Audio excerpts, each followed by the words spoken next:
Today we're going to be looking at the Paint Roller Clever Paintbrush. Let's see how clever it is.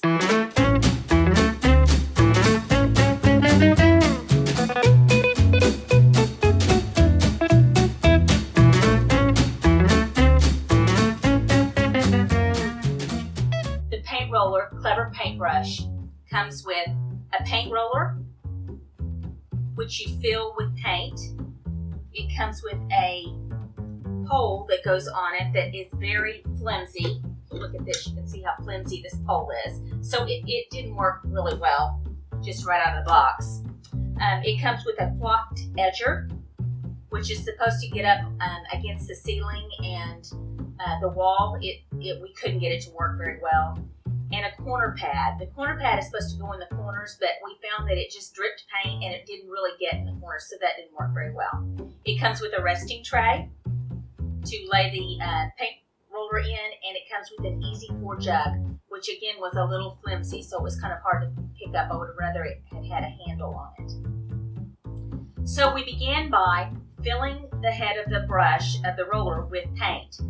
And that was fairly simple to do. The cap snapped right on. We put it on the pole. The pole seemed even more flimsy after we assembled it because it was really heavy once the paint was in the head of the roller. So I didn't have a lot of hope for it. But as I started painting, I really felt like it was doing a pretty good job.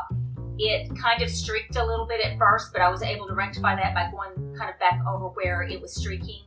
And then once the brush was completely saturated, I was able to cover the whole wall without ever refilling. So that was something that I thought, this is probably going to be a recommend because it was working really, really well. After I finished one side of the wall, I had to reload. So I picked up the paint roller and opened the cap and poured more paint into it. But after that, I tried to put the cap back on, and the cap wouldn't fit very well because now there was paint underneath the cap. And so I pressed on the best I could. It's really awkward because to really press on it, you have to grip the sponge, which means you have paint all over your hands. So I don't know, maybe you can use a piece of plastic or something like that, but it didn't seem to work just really well. I put the cap back on, or so I thought, and I began to paint, and the cap popped off, and it spilled paint all over my wood floor. And so at that point, I was definitely saying this is not a recommend. I was pretty irritated by this. So after that happened, we quit using the paint roller, and we started to just use a regular roller brush. Compared to a regular roller brush, it was really it caused you'd have to go down and dip your paintbrush into the thing, so there was more dripping with a regular roller than there would have been with this. So I did like the Clever paintbrush for that aspect. We tried to use the flocked edger, and that didn't work at all. We tried to use the corner pad. Like I said, that didn't work as well either. So, would I recommend it? I have mixed feelings about this. It had some good aspects. I think it's a good idea. I think it is a clever idea, but I think there's some design flaws. The head of the brush is pretty heavy for the pole they send you, so we actually put a regular painter's pole on it. It seemed to work better with the regular painter's pole. But I did not like the way it was so flimsy. The head of the roller was pretty flimsy, and so I didn't like that.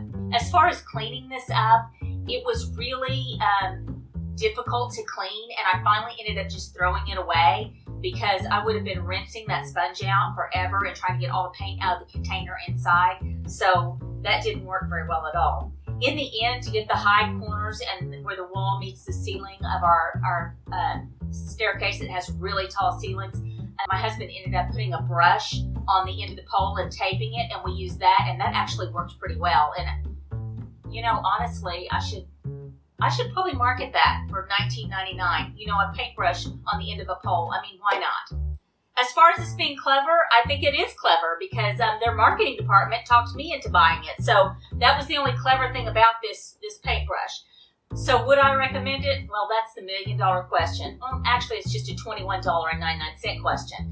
I think I'm going to have to not recommend it, although I threw it away, so I can't return it now. So I think that the idea is good, but I think that the follow through on it just was not good. I think there's some design flaws. So I think I will just stick to the regular roller brush. See you next time on Yeah, I Ordered That.